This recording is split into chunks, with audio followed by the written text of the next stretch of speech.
Oh, berarti sekarang Sri Mulyani yang sedang di apa? Incar Sedang KPK ini diincar untuk KPK menjadi ini saksi. ada di BPKRI Ada di sekarang. BPK. ASN di BPKRI. Dan tidak tertutup kemungkinan kalau saya mengatakan dia termasuk saksi kunci atas keterlibatan seseorang yang sedang disidik oleh KPK.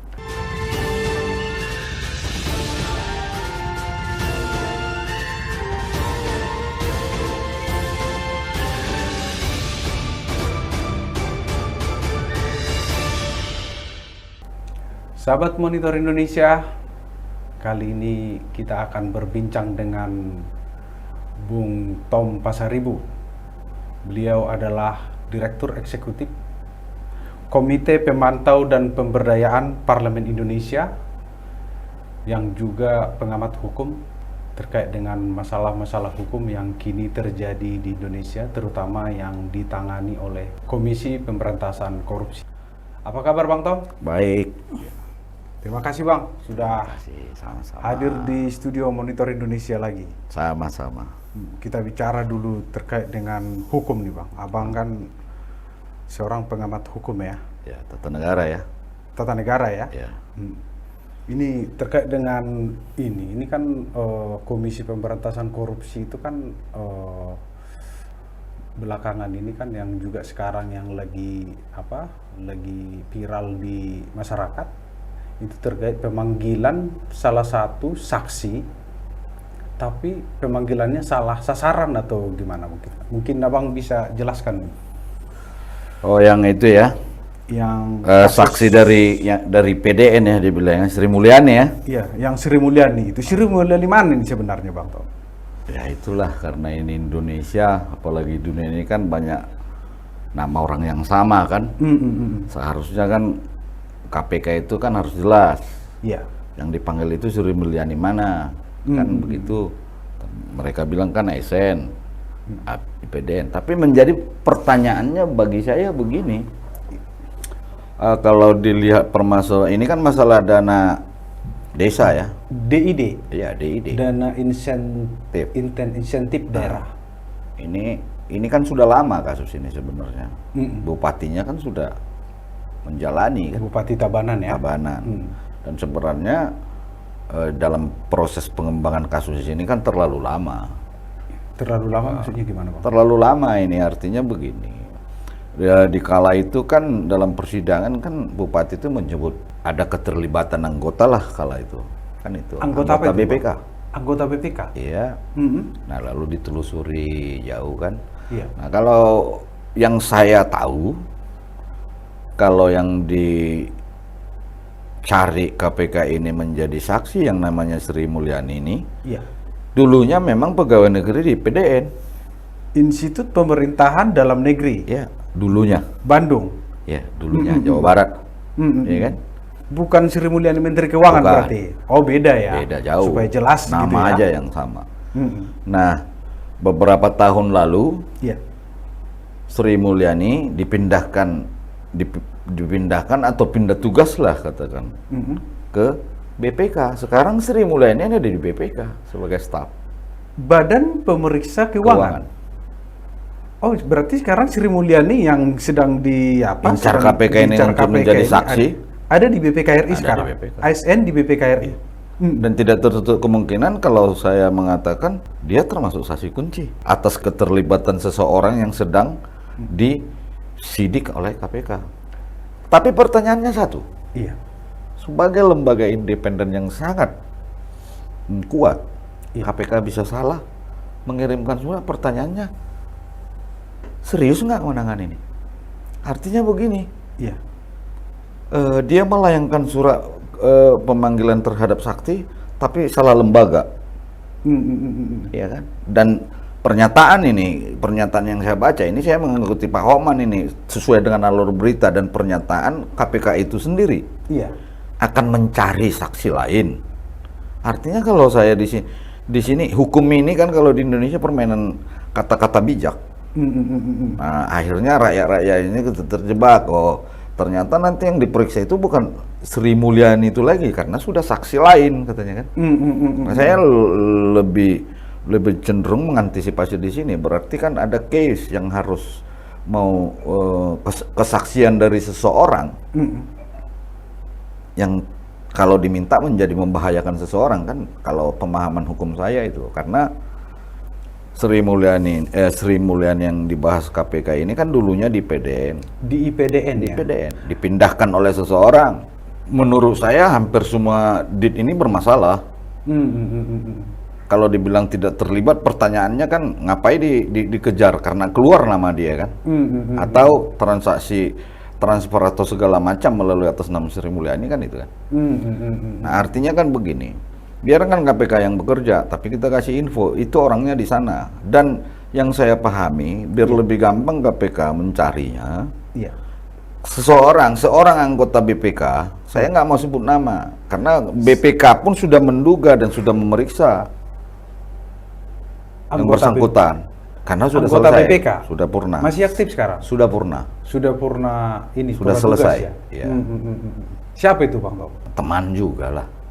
Teman Saya aktivis dulu. berarti banyak tahu dong masalah ini Bang Tom? Ya secara pribadi saya tidak tahu dia, tapi ya ini kan bukan rumor. Kita kan punya banyak teman komunikasi apa segala macam. Setiap dalam pembahasan itu kan, ya setiap beliau ini berangkat ya yang saya dengar ya Sri Mulyani ini ngikut kalau tugas-tugas daerah ataupun tugas-tugas luar negeri. Ikut sama oknum anggota BPK yang sudah purna ini? Sudah purna. Ya, makanya saya bilang ini kasus lama. Udahlah begitu lama KPK ini kan suatu pertanyaan juga terkadang bagi kita. Kenapa begitu lama menangani sebuah kasus yang sudah sangat jelas runtutan dan garis berang merahnya? Itu yang pertama. Yang kedua itu kan alasan KPK ini kan selalu mengatakan kurang orang. Nah, artinya kinerjanya bagaimana sebenarnya? Sementara OTT kadang dilancarkan begitu cepat, satu kasus belum. Tinggal membagi. Sebenarnya ini masalah kemauan. Tapi saya melihat dengan kondisi ini, saya melihat justru kalau mau jujur ini, BPK ini pun sudah terjebak dalam politik praktis kondisi ini. Terlalu berani mereka mengatakan itu dalam media itu mengatakan bahwa saya akan mencari saksi lain. Artinya kalau dikatakan kalimat mencari saksi lain karena salah sasaran surat yang mereka kirimkan untuk memanggil Sri Mulyani, mereka mau mencari saksi lain. Nggak bisa dong, harus Sri Mulyani nih. Makanya saya bilang Sri Mulyani itu sekarang ada di BPK dan pasti itu ya, pasti Bang. Dan punya hubungan karena kan di BPK itu saya sudah katakan pembicaraan kita sebelumnya, pergantian atau mau masuk atau naik golongan atau naik pengisian jabatan, itu rapat badan dilakukan oleh anggota melakukan rapat badan anggota untuk menentukan 9 anggota itu 9 anggota itu termasuk sekjennya BPK atau eselon 1 yang memang punya kompeten sebagai peperjakat di BPK yang punya hak suara. Itulah baru bisa masuk, seseorang bisa masuk ke BPK. Bisa diputuskan masuk atau bisa diputuskan mengisi posisi yang kosong. Itu kenapa BPK ini seperti ini? Padahal apakah memang track recordnya nggak tahu di IPDN sebelumnya langsung bisa masuk ke BPK? Gimana kalau Abang melihat sebagai pengamat hukum tata negara, Pak? Berapa tahun lalu yang saya tangkap beritanya karena punya hubungan dengan seseorang di BPK, kan begitu. Yang oknum anggota ini ya, yang purna tugas ini karena yang saya pahami dan saya dengar dia yang memindahkan itu ke sana. Sekarang kan KPK itu sebenarnya kan tidak sulit. Cuma dibikin seolah-olah sulit. Apa sih yang tidak bisa di zaman canggih ini? Dia menangkap orang aja OTT bisa. Masa nggak bisa mengambil apa hasil rapat badan? Anggota BPK bisa dong. Notulennya ada. Apakah itu masih wacana atau memang sudah bentuk keputusan? Kan itu. Itu kalau dari sisi itu pemahaman saya hukum ya. Artinya begini, seseorang itu mau kita incar, kalau kita teriakin bisa lari. Nah data-datanya ini pun kan bisa jadi disumirkan. Saya pernah pengalaman itu di tahun 2002. Katakanlah ada beberapa kasus di DKI kita itu karena besar, memang proyeknya nggak ada fiktif. Tapi data A1 yang kita sudah jelas-jelas ini Iya. Begitu kita adu data, Iya. wah berbeda. Nah ini saya hati-hati di sini. Artinya, tapi yang jelas di berita itu ada. Sekarang tinggal kita uji keseriusan dari KPK itu saja. Apakah memang mereka betul mau menuntaskan kasus DID ini atau tidak? Karena di BPK ini kan persoalan yang terjadi sekarang, di samping kasus korupsi atau menjadi calo terhadap kasus terhadap anggaran-anggaran yang diberikan pemerintah pusat kepada daerah, ya penjualan wajar tanpa pengecualian sebagai predikat terbaik. Padahal bukan itu inti daripada sebenarnya tugas dari fungsi BPK itu kan. Gitu. Ini dampaknya kalau orang seperti ini yang dicari KPK sendiri ada di BPK, ini apa dampaknya ke lembaga BPK sendiri? Ya kalau dampaknya kan sekarang begini, itu akan berdampak kalau betul-betul nanti memang kasus korupsi itu betul-betul melibatkan, ini kan masalah uang ini. Mungkin ini kalau saya melihat apa yang di KPK ini kan mungkin pasti ada transfer melalui dia atau dia menerima uang dari pihak mana. Makanya dikejar Sri Mulyani ini. Nah, dampaknya artinya pemindahan Sri Mulyani itu dari IPDN ke BPK, ya memang sengaja dipindahkan untuk membantu seseorang untuk memuluskan permainannya. Tentunya itu dong. Dampaknya ke BPK apa? Sadar tidak sadar, mau tidak mau bahwa yang melakukan ini telah merongrong eksistensi dan kewibawaan daripada BPK, lembaga negara. Inilah yang hilang. Inilah yang hilang daripada kacamata para ahli kita ini sekarang. Itu juga banyak juga oknum di BPK sendiri, oknum ASN-nya bahkan anggota juga kan ikut terlibat korupsi kan, dan sudah ada yang divonis. Terus terkait juga dengan yang baru-baru ini yang terjadi di Kabupaten Bogor ya. Betul, Bekasi, Bogor. Artinya kan itu yang kita bilang bahwasanya kacamata saya ya memang BPK ini sengaja dilemahkan betul, dirongrong, dilemahkan supaya tidak memiliki tidak menjalankan tugas dan fungsinya kan. Sekarang kan tinggal melihat apakah mereka sadar melakukan ini apa tidak. Bang Tom, itu kinerja BPK itu sebenarnya siapa sih yang kontrol, Bang? Nah, kalau kinerja BPK, kalau hierarki dari pemerintahannya ya, dari strukturnya ya, BPK ini kan dikontrol oleh DPR dan konsultan independen. Kinerjanya dikontrol oleh DPR. Nah, audit keuangannya dilakukan oleh konsultan independen. Jadi artinya begini, makanya saya bilang ini sebenarnya kalau dilihat dari kondisi yang ada dan fakta yang ada sekarang ini, fungsi kontrol dari anggota DPR terhadap lembaga-lembaga negara sangat lemah. Sangat lemah. Itu di mana kelemahannya? Nah, kelemahannya contohnya seperti ini. Kasus ini kan sudah begitu lama. Nah, di DPR itu kan ada beberapa komisi yang sesuai dengan pembidangannya. Ada hukum, komisi 3. Ada komisi 1, ada kalau PPN. Tergantung kemana arahnya ini kan. Nah, inilah tugas daripada kontrol daripada DPR itu kan. Contohnya ini karena melibatkan pejabat publik yang begitu besar dan instruksi daripada konstitusi. Ini mereka Komisi 3 harus serius melihat, loh, ini kok KPK kok setengah hati dengan kasus ini, kenapa nggak tuntas sampai sekarang? Itulah kontrol yang dilakukan oleh DPR, bukan ujuk-ujuk mana yang viral lalu itu boleh, tapi yang seperti ini yang membahayakan negara ini mereka abaikan. Nah, kalau kontrol yang utama itu yaitu kontrol daripada DPR yang kontrol BPK. Lalu timbul swadaya masyarakat atau masyarakat yang mandiri untuk melakukan kontrol terhadap BPK. Tapi bagaimana bisa mengontrol dengan baik DPR sementara anggota BPK sendiri pun udah dari parpol lebih banyak. Nah, itu persoalannya kan, itu yang kita katakan kemarin itu. Kalau mau sehat kan, kalau bagi saya ini tinggal kemauan, jiwa besar, lalu bagaimana berpikir positif, itu saja kalau saya. Jadi nggak ada masalah mau anggota, kalau mau BPK sehat, ya bikin posisinya 5-2-2 atau 4-3-2. Iya. Nah, 4 dari dalam atau 5 dari dalam, 2 profesional, 2 dari partai. Jadi seimbang dia. Atau 4-3-2, 4-3-2. Artinya saling kontrol mereka ketika rapat badan itu pun sudah tidak ada kepentingan pribadi atau kelompok. Kalaupun ada itu kan jadi bisa bergeser ya. Jadi tidak lobby-lobby politik yang dilakukan, tapi fakta apa hasil dari pemeriksaan yang dilakukan PPK terhadap satu pemeriksaan. Apakah di sana ada indikasi korupsinya atau kelebihan bayar atau ada unsur sengajaan.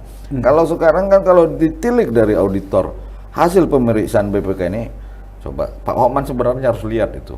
Kata-kata itu kan selalu samar, abu-abu. Bagaimana cara membuat undang-undang atau bagaimana membuat rencana perundang-undangan. Ya begitu sekarang hasil pemeriksaan. Jadi tidak ada kalau BPK sebagai auditor kan harusnya apa yang terjadi.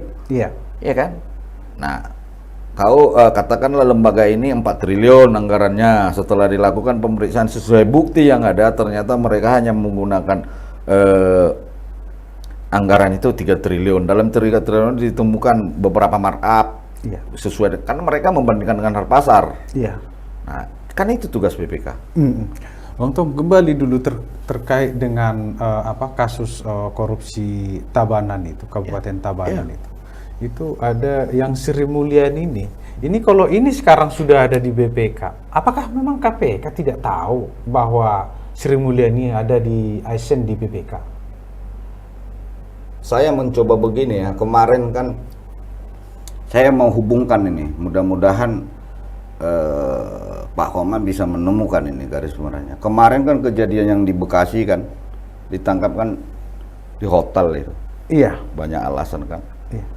Nah, kira-kira masyarakat tahu apa yang dilakukan oleh orang-orang di BPK pusat ini? Apakah mereka diam? Kira-kira begitu saja. Mereka melakukan manuver. Karena ya ini kecil memang urusannya, karena uang yang kelihatan itu kecil. Tapi dari uang kecil ini hasil yang sangat berat itu kan efeknya. Makanya kan ya ini melakukan lobby-lobby ini terhadap lembaga hukum, bagaimana ini yang harusnya seharusnya kan kira-kira seseorang ditangkap ini dalam kasus OTT. Nah, kan harusnya langsung dibawa nih, diproses. Ya kan dalam proses ini kan sebenarnya kan kira-kira bisa nggak ini yang dibawa ini korupsi kalau tidak ada ke atas? Bisa dia mengambil satu keputusan karena ini pemeriksaan audit loh. Audit itu ditandatangani oleh siapa? Itu dulu. Nah, dia hanya memberikan keterangan, itu yang saya bilang. Inilah yang terjadi saat ini. Itu yang saya katakan. Kalau dikatakan ini tadi, kalau dilihat proses penanganan korupsi DID yang di Tabanan, makanya saya bilang ini sebenarnya pintu kecil. Artinya bagi saya KPK itu menunjukkan kepada kita ini masyarakat Indonesia serius bekerja. Tidak. Apakah hanya Tabanan yang mendapatkan dana intensif? Yang lain-lain sebenarnya kan banyak. Lampung apa? Ini banyak case sebenarnya. Iya. Dan tidak termungkin itu juga kalau kita lari ke anggota BPK-nya, ya berapa sih anggota BPK? Hanya 9, nggak banyak orang. Ini kan itu yang saya katakan, kalau begini pola penanganan kasus, ya akan menjamur. Apalagi salah lagi melayangkan surat ya.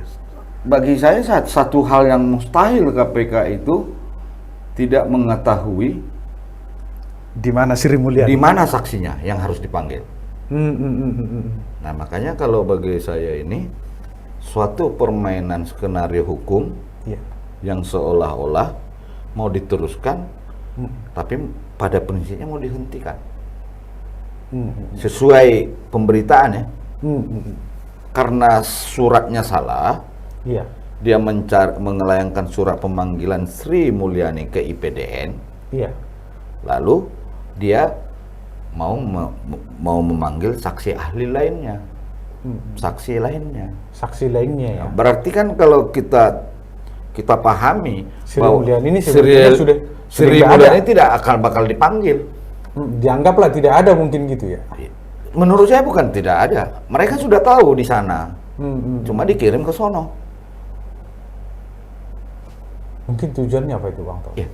Tujuannya saya bukan mau menafikan. Tujuannya kan itu yang saya katakan itu. Kalau dia sampai tidak memanggil Sri Mulyani kan berarti menutupi kasus. Lalu dia nanti akan memanggil, katakan jangan-jangan karena kita membahas ini lalu dipanggil sejauh mana Anda, kan makin gila namanya. Karena kita tidak terlibat di sana dan kita pun tidak ASN. Kita hanya mengetahui ini dari beberapa sumber yang tidak bisa kita sebutkan juga, dari banyak sumber kan, bukan hanya satu. Yang terjadi di sana kan. Nah, ketepatan kita kan rajin kita ini dalam hal melihat perkembangan BPK ini. Karena memang bagi kita ini dengan teman-teman, dengan tim, bahwasanya kunci utama negara ini di samping lembaga-lembaga hukum dalam untuk menyelamatkan keuangan negara dan kesehatan negara, ekonomi dan apa segala macam sebenarnya BPK. Kalau sebenarnya kalau dilihat dari skenario yang dibangun KPK ini, biar lebih seru harusnya Sri Mulyani Menteri Keuangan yang dipanggil. Tapi apa hubungannya ya? Ikan masalah salah ini tadi. Iya, Kalau ditanya hubungannya, loh dia yang Menteri Keuangan yang membagi, yang membahas. Iya. Daripada ini pura-pura salah ke sana, langsung aja pura-pura ke Sri Mulyani, artinya biar makin seru kan. Iya. Masalahnya Sri Mulyani orang berpikir kan kalau pemberitaan itu orang berpikir ini Menkeu gitu kan. Padahal enggak. Nah, ini Sri Mulyani memang ASN yang Memang dulunya dia IPDN, sekarang di BPK. sekarang di BPK. Mungkin pimpinan BPK sendiri, apa lebih bagus menyerahkan Sri Mulyani ini ke KPK langsung atau mungkin komunikasi langsung bahwa Sri Mulyani yang Anda cari di PDN dulu ada di BPK? Sehatnya itu.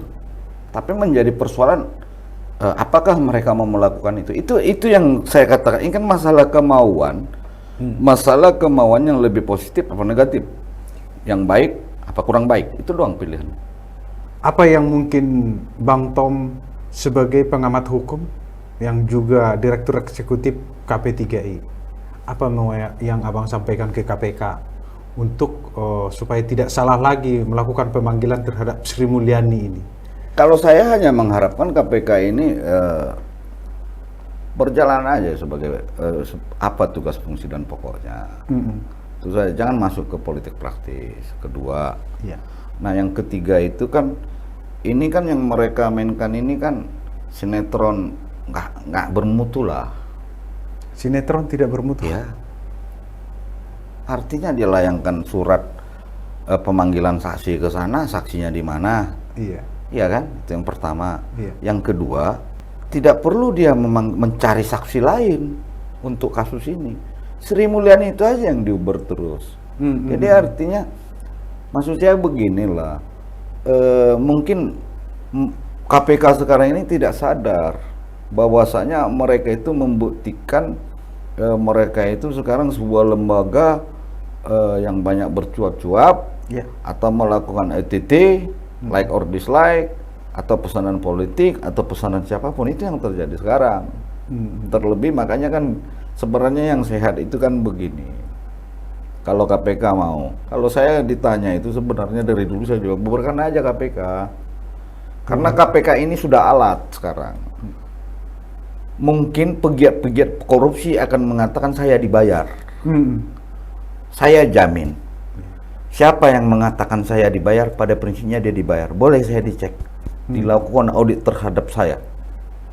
Mulai saya menjadi lembaga swadaya masyarakat dulu di tahun 2000, 2001, yang sampai saya ribut dengan pimpinan saya kali itu lalu buka sendiri.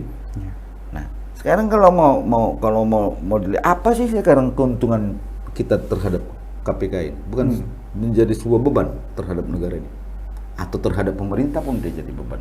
Karena kinerjanya tidak bermutu secara hukum ya. Tidak bermutu ya, Pak? Tidak bermutu dong menurut saya. Karena melihat kejadian ini salah satunya, kasus ini. Banyak hal sebenarnya. Bukan hanya, inilah contoh. Begitu lamanya orang sudah, jangan-jangan Bupatinya udah mau bebas besok itu. Baru dilanjutin. Ada dong pertanyaan. Seberapa begitu lama? Alasannya nanti anggaran, ujung-ujungnya kan itu. Kedua,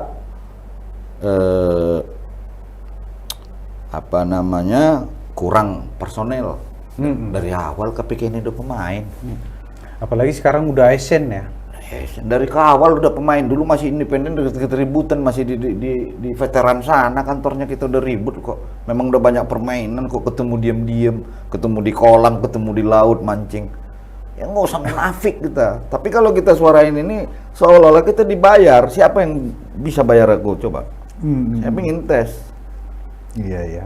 Iya, jadi fakta aja gitu loh. Kalau makanya saya bilang kita kan melihatnya dari panjangnya kasus-kasus yang ditangani KPK ini kan Mbak sandiwara semua kalau saya sinetron. Coba katakan di zaman Busro apa kata dia? Iya kan?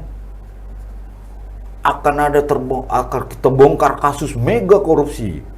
Najarudin saya terlibat di sana. Iya. Berapa kasus yang dituntaskan dalam kasus Najarudin di zaman SBY? Ketemu tidak otak pemainnya? Enggak. Semua lepas. Najarudin jadi korban. Ya memang dia pelaku. Tapi pelaku utamanya. Bahkan ada korban dari sini yang tidak terlibat digesek-gesek karena kepentingan partai. Nggak sehat KPK ini. Tapi apa hebatnya Sri Mulyani ASN di BPK Bang? Kenapa harus KPK menyembunyikan itu?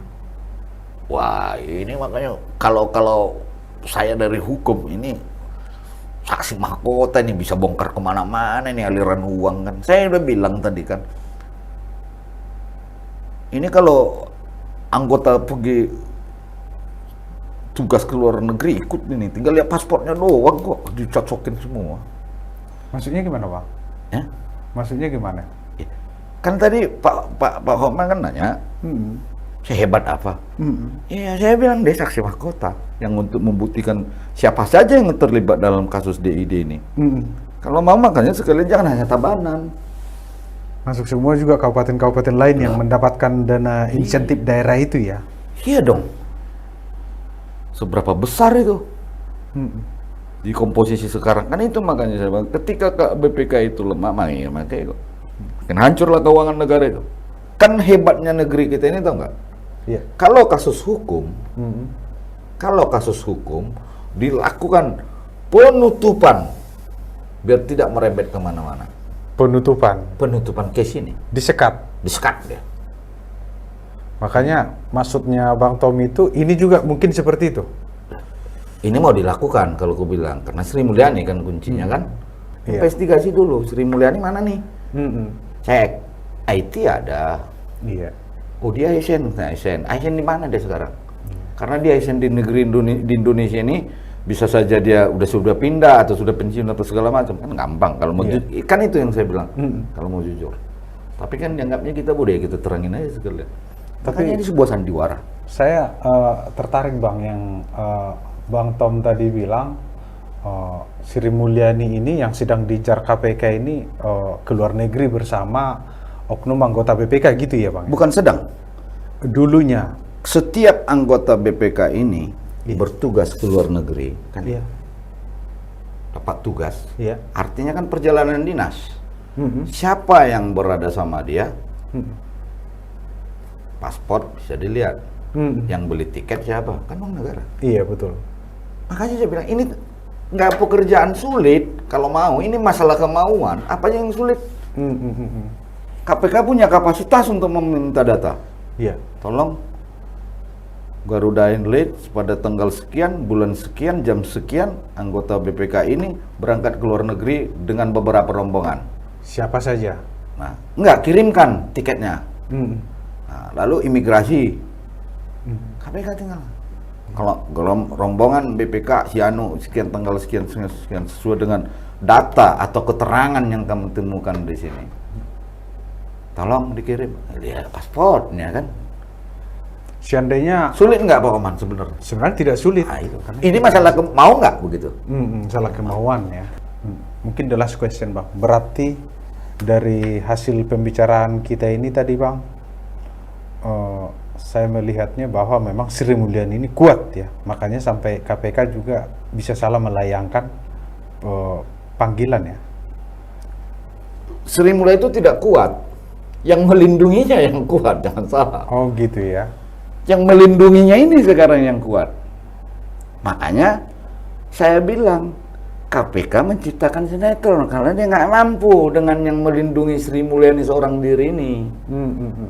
Jadi bukan Sri Mulyani yang kuat.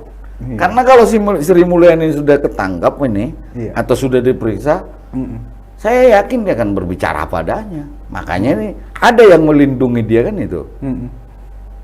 Jadi bukan Sri Mulyaninya yang kuat, yang menutupi dan melindungi Sri Mulyani ini, yang melakukan pendekatan-pendekatan ke KPK atau ke lembaga-lembaga itu yang kuat. Saksi kunci lah ya. Iya, makanya saya bilang bagi saya ini saksi mahkota. Saksi mahkota ya. Dalam kasus korupsi ini. Oke, baik Bang Tom. Terima kasih banyak nih perbincangannya terkait dengan hukum. Apalagi ini membawa-bawa nama Sri Mulyani gitu. Rupanya ini Sri Mulyani masyarakat bukan, biasa. Sri Mulyani seorang ASN di BPK sekarang ya Pak. Oke, terima kasih Bang Tom. Terima kasih. Ya. Terima kasih. Ya. Sahabat Monitor Indonesia, kita telah berbincang dengan pengamat hukum Bang Tom Pasaribu terkait dengan pemeriksaan saksi bernama Sri Mulyani. Ternyata bukan Sri Mulyani yang kini jadi Menteri Keuangan, tapi Sri Mulyani yang menurut Bang Tom Pasaribu tadi berada dan kini bertugas di Badan Pemeriksa Keuangan Republik Indonesia.